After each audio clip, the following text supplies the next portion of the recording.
spiel and review. This one's going to be a brand new Worlds Collide deck.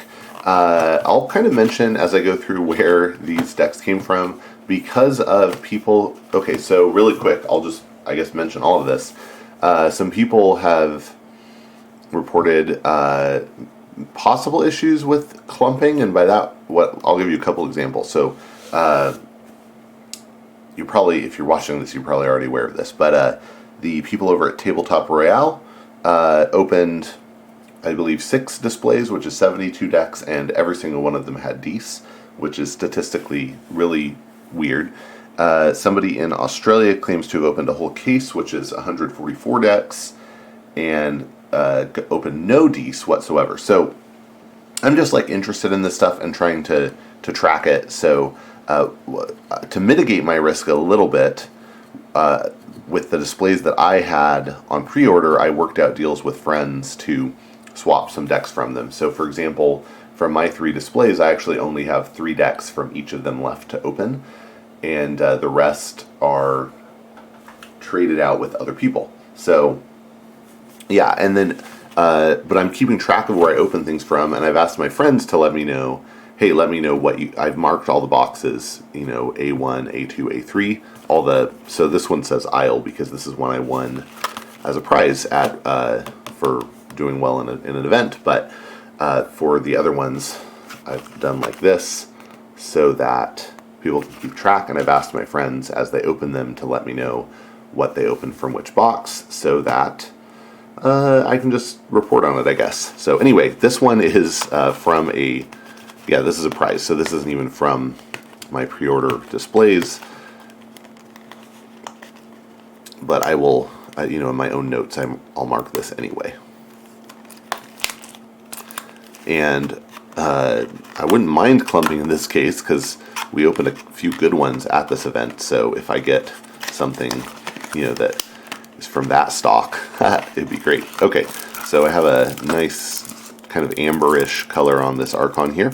This is Rosalie Lonely Jungle Understudy, and this is Star Alliance, Shadows, and Untamed. I haven't got that house combo yet, so that's pretty cool.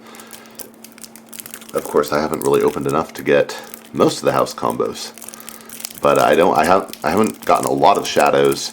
I don't love the Untamed in the new set, but it has, if you get the right cards, it can be quite good. It just really depends on what you get, and I don't assume it's going to be good. Whereas Star Alliance, I almost assume it's going to be good. And Shadows, I just don't have enough experience with yet to have a strong opinion. It seems fine, but I don't love it in this set compared to past ones. All right, so let's go. We should be starting with Shadows, I think. Yeah, so we have Avenda. So Avenda is a 4-power elf thief. With Reap, deal 1 damage to a creature. If this damage destroys that creature, your opponent discards a random card from their hand. Okay, that's fine. Hawk, ooh, I like Hawk. This gives you an Amber. It's an action, gain an Amber, bonus Amber. And when you play it, you destroy an artifact, and if you do, gain an Amber. That is fantastic. Wouldn't have minded 2 of those. Hugger Mugger is a 3-power elf thief with Elusive. When you play it, you capture 1, then if your opponent has more forged keys than you, steal 1. That's a powerful effect. I don't love these effects that are like, if you're losing, here. But, sometimes it could turn out to help you. Inky Gloom is an action, no bonus Amber. When you play it, your opponent cannot use creatures to reap on their next turn. That's a really nice, hey, just have a dead turn. We got 2 of those. Okay, I think I'm okay with 2 of these. I don't think I want 3. Okay, did not get 3. Kymor Eclipse. This one I would love it if it had a bonus Amber. It's play, shuffle each flank creature into its owner's deck. That's okay. I think it would be, this one would be okay with a bonus Amber. Simon is a 1-power elf thief with Skirmish and Fight. Put the creature Simon fights on top of its owner's deck. Interesting question that's come up a few times. If you fight a creature that has a ward, assuming it doesn't have elusive, the 1 damage from the fight will take the ward off, which means that when the effect says put the creature back on top of its owner's deck, that does occur because the ward was already popped by that 1 damage. And importantly, Wards are wards happen before armor is applied. So the order of operations is when damage is being dealt, if there's an effect that would just mitigate the damage, that would just prevent the damage, then no damage is dealt. Elusive, for example. Then ward, then armor, and then shadow self. Oubliette says purge a creature with power 3 or lower. This is good hate for small creatures, including things like Brend. But I wish I had more so far that was like, and here's the game plan. Customs Office. This is an artifact and location. It says your opponent must pay you 1 amber in order to play an artifact. That could be quite good. Key Forgery. Oh, this is an interesting artifact. So it's an artifact with a bonus amber, and when your opponent would forge a key that player named, it just applies to your opponent. They name a house, reveal a random card from your hand. If that card is not of the named house, destroy Key Forgery, and they do not forge that key. No amber is spent. So it'll prevent 1 key. So it's weird. The obvious comparison is with Miasma. It's better than Miasma in the sense that you don't have to play it on the turn the key is going to be forged. It's worse than Miasma in that there's a chance that it doesn't actually prevent the forge. I'd probably rather get this out early. But it adds some unpredictability, which is actually kind of nice in some ways. And it'll only prevent 1, right? Because your opponent is going to, once it prevents it, it destroys itself. Sack of Coins gives you a bonus amber and deals 1 damage to a creature for each amber in your pool. That can be pretty good sometimes. Untamed Plant is a 1-power elf thief with elusive, and it says after a player chooses Untamed as their active house, gain an amber. Ooh, that could be pretty good. Alright, obviously, the only problem with this is, because I so far think Untamed is an underpowered house in general in this set. I'd rather have maybe like a Dees or Saurian or Star Alliance plant, because it's more likely to be a house that my opponent has and is, eager to play. But it's fine. And it definitely will work with ours, right? Alright. Chief Engineer Walls is a 2-power human with elusive, and Play Fight Reap. You may return an upgrade or robot card from your discard pile to your hand. We haven't seen any of those yet, but we will. Explorer is a 3-power robot with skirmish, but it can be played as an upgrade instead of a creature, and in that case it has the text, this creature gains skirmish. We haven't seen anything in Shadows that I would love to have skirmish. These are all pretty lame creatures. But we'll see what else we get. First Officer Frayne is a 4-power human with Play Fight Reap. A friendly creature captures an amber. That could be quite good. Got 2 of those. Nice. That could be some good board control. Light of the Archons is an upgrade with a bonus amber. It gives a creature +1 power and +1 armor for each upgrade attached to it. Ooh, Science Officer Chinkan. I love him. 2-power alien Proximan scientist with elusive. And after a player chooses an active house which matches no cards in play, steal an amber. And people get confused by this. You, the controller of Chinkan, are the one stealing every time. It's never, that player steals or the opponent steals. It's the controller of Chinkan is the one who's going to steal every time. So if you have this with board control, it can be really effective. So far, I don't think we're going to have great board control, but we'll see.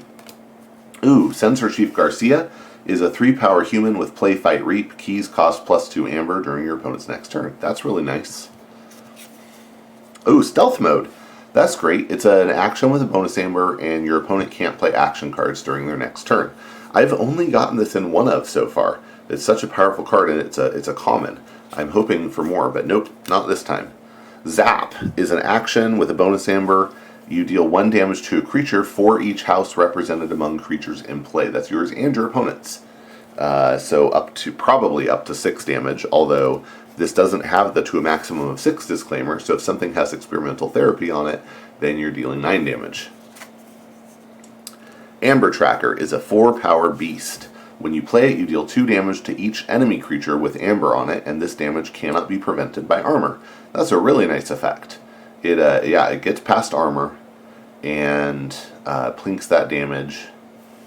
Really nice. To each with amber on it. So this can hit multiple enemy creatures. This is good, sorry, and hate, but it's not multiple damage, just 2 damage, no matter how much amber it has on it. And Countersuit is a great card. This is an upgrade that says after an action is played, but before it resolves, ward this creature. Really nice for keeping a creature on the board. And then we have Frane's Blaster. It's an upgrade with the bonus amber. This creature gains Fight Reap. You may deal 2 damage to a creature, or attach Frane's Blaster to First Officer Frane. And after you attach Frane's Blaster to First Officer Frane, you move each amber from First Officer Frane to your pool. Oh my goodness. So, I mean, let's say you just have the 2 First Officer Franes and the Blaster in your hand. You can play Capture 2 onto the same one, play this, and move them to your pool. That's a pretty good effect. Wow. I mean, at this point, what I'm thinking I want is have a Frane with the Encounter Suit, probably Light of the Archons, and maybe put the Explo Rover on it, right? And at that point, I want to capture a lot onto that Frane, and then when the Blaster comes out, bam. That is great. And Chief Engineer Walls means, let's say I put this on something else early, that gets destroyed. When I play Chief Engineer Walls, I bring it back. So that's pretty good. Okay. That's interesting. That's an interesting strategy. It's a little focused on one creature. I'm glad we have 2 Franes, so it's more likely to happen. But yeah, it's pretty interesting. Okay. Untamed. Deepwood Druid. Deploy. It's a 3-power elf witch with deploy and play, reap, fully heal a neighboring creature. I don't love this one. I'm really interested to see. I think, if we get a good Untamed here, then this could be a good deck. But that's really what we depend on. Harmonia can be good, and we don't have a huge creature count here, I don't think. So Harmonia could actually be pretty good. She's a 2-power human witch with elusive. And after you play a creature, which includes Harmonia, unlike Cunning Witch, does not include itself. After you play a creature, if there are more enemy creatures than friendly creatures, gain an amber. Molefin is 3-power is a 3-power beast with hazardous 3, and it says after amber is stolen from you, deal 1 damage to each enemy creature for each amber stolen. And we don't have any prevent steal, so this is a good steal hate. And 2 of them. So if we have both of those on the board, then we really make a Shadows deck sad. That's good. Mustic Murmuk. Okay, interesting. 4-power beast. Each player's keys cost +1. That's yours too. And when you play it, you deal 4 damage to a creature. Okay, this is an interesting one. I usually don't like making my own keys cost more in an Untamed deck, but it could be pretty okay here. Especially with all the steal effects. Okay, yeah, that could be okay. Regrowth is an action with a bonus amber. Return a creature from your discard pile to your hand. That's pretty good. Unsuspecting Prey. When you play it, you deal 2 damage to up to 3 undamaged creatures. That's it. I don't love it. It's fine, but I don't love it. 2 of them. Ugh.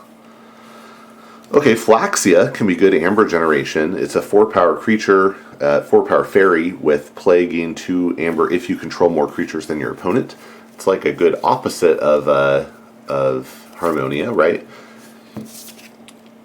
Mab the Mad is a 2-power fairy with a bonus amber, and when Mab the Mad reaps, you shuffle it back into your deck, which is, I think, is actually pretty good, right? So well, I don't know that it's good, but it's not bad. You shuffle it back in your deck, that means you get to play it for another amber later. If you are on low creature count and you have Harmonia out, that could be extra good. And then Pampaka Enga, a 5-power beast that says creatures to the right of Pampaka Enga in the battle line get +2 power. That could change a lot of the math here. And I don't think we have any. That's almost not a bad Encounter Suit target as well. And then lastly, Gravid Cycle's good. It's an action with a bonus Aember and Omega, so after you play this card, you end this step, which is probably step 3. And when you play it, you return a card from your discard pile to your hand. Okay. Like, this is an okay Untamed. I like the Enga. I don't like the Unsuspecting Prey, but I like the Enga. Mab is fine. Flaxia is good. The Molfins are good. I actually think the Harmonia probably won't fire much, because now I see we have enough creatures. I think the Harmonia probably doesn't fire. We can do some interesting things with the Star Alliance if we can keep board control, which I'm kind of skeptical about, but if we could keep board control, then we could do great things with cards like Chincan and Frayne. And then Walls does some okay stuff for us. Yeah, I think this is fine, actually. We'll see how it goes, but I think this is actually a pretty okay deck. I don't think it's amazing. I don't love it. I think my preferred playstyle with the Untamed is to have things like Ghost Hawk and the friendly Mermooks, but this is not bad. And this is definitely an interesting Star Alliance setup. So yeah, okay. I'm okay with this. I'm interested to try it out. Thanks for watching with me. This again was Rosalie Lonely Jungle Understudy, and I hope you enjoyed and that you'll get out and forge some keys.